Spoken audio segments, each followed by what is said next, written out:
Bonjour, c'est Cryptolyse. On va faire une petite update sur ICP, donc Internet Computer.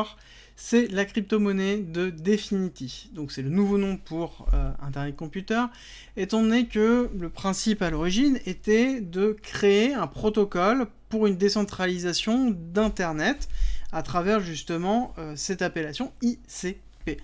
Et ils ont rebrandé il n'y a pas si longtemps que ça en nom de Definity, étant donné qu'ils se considèrent comme étant une blockchain infinie, sans aucune limitation de scalabilité. C'est vraiment la définition même.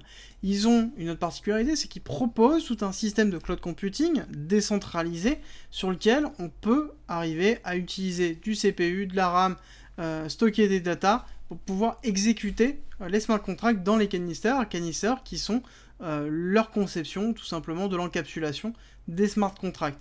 Ils ont créé leur propre langage qui s'appelle le Motoko, donc qui est très bien, mais qui a ses limites, étant donné que un développeur doit apprendre un nouveau langage pour pouvoir poser son application sur ICP. On n'est pas compatible, en tout cas pour l'instant, et on va le voir après, avec les machines virtuelles Ethereum, donc on ne peut pas programmer en Solidity.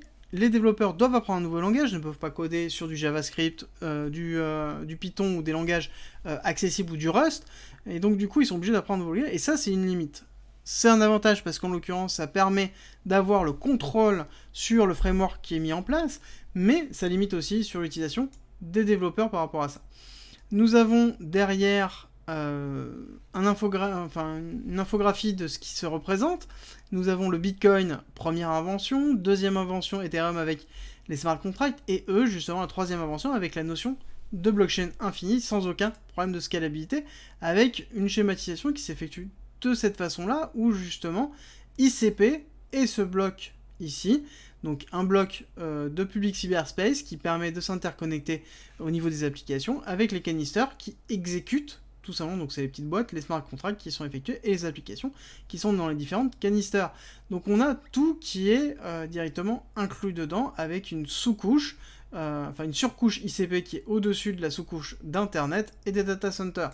Justement, ça permet de pouvoir se passer de tout ce que l'on peut avoir besoin quand on développe une application, et en tout cas quand on déploie une application, avoir justement à gérer un serveur, à sécuriser ce serveur et faire de l'infogérance.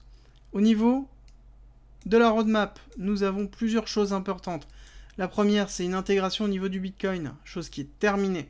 Donc c'est en l'occurrence, ils sont interfacés avec le protocole BTC, donc ça permet justement de limiter la problématique que l'on pouvait avoir avec l'apprentissage du langage, étant donné qu'on peut s'interfacer assez facilement dessus, et on retrouve dans la roadmap, coming soon, Ethereum avec potentiellement une prise en charge des machines virtuelles, donc ça qui permettrait justement de voir ICP décoller. Sans ça, ça peut être vraiment très très compliqué de pouvoir avoir un engouement là-dessus.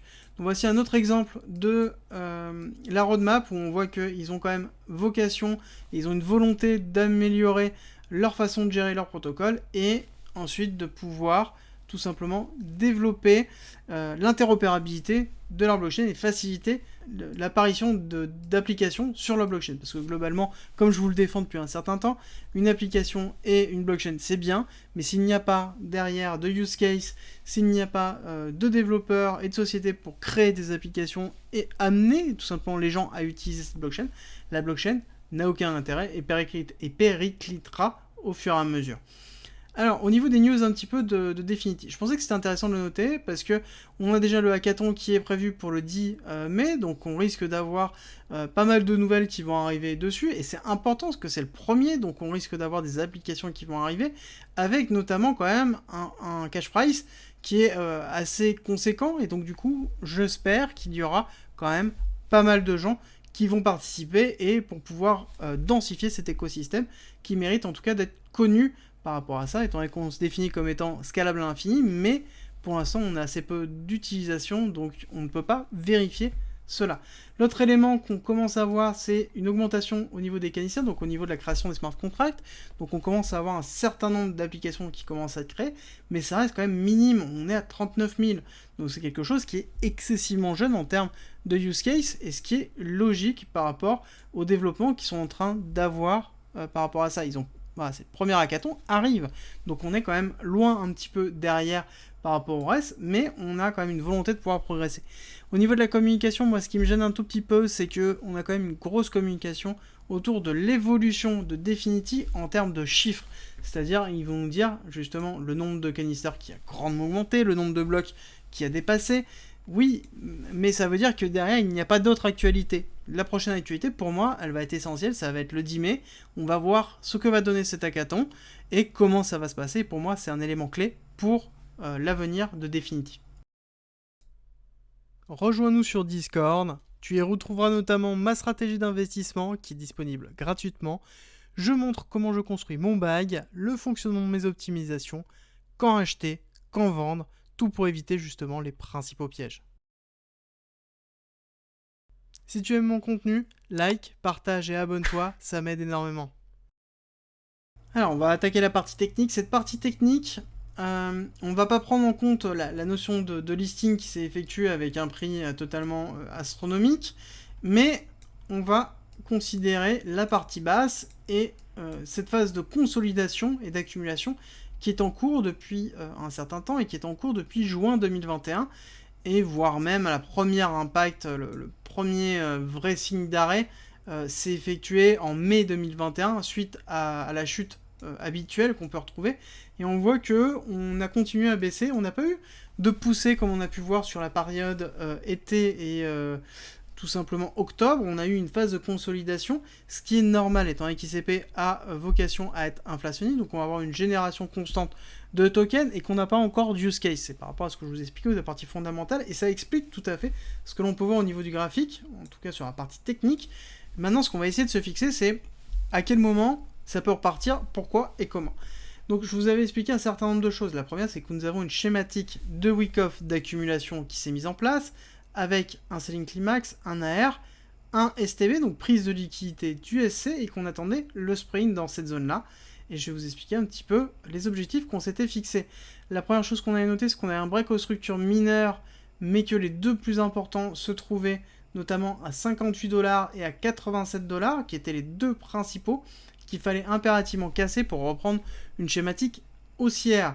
Une schématique haussière qui n'ira peut-être pas chercher le prix du listing, mais en tout cas qui pourra très fortement aller chercher au moins la prise de liquidité de 137 $. On va discuter un petit peu de ça tout à l'heure.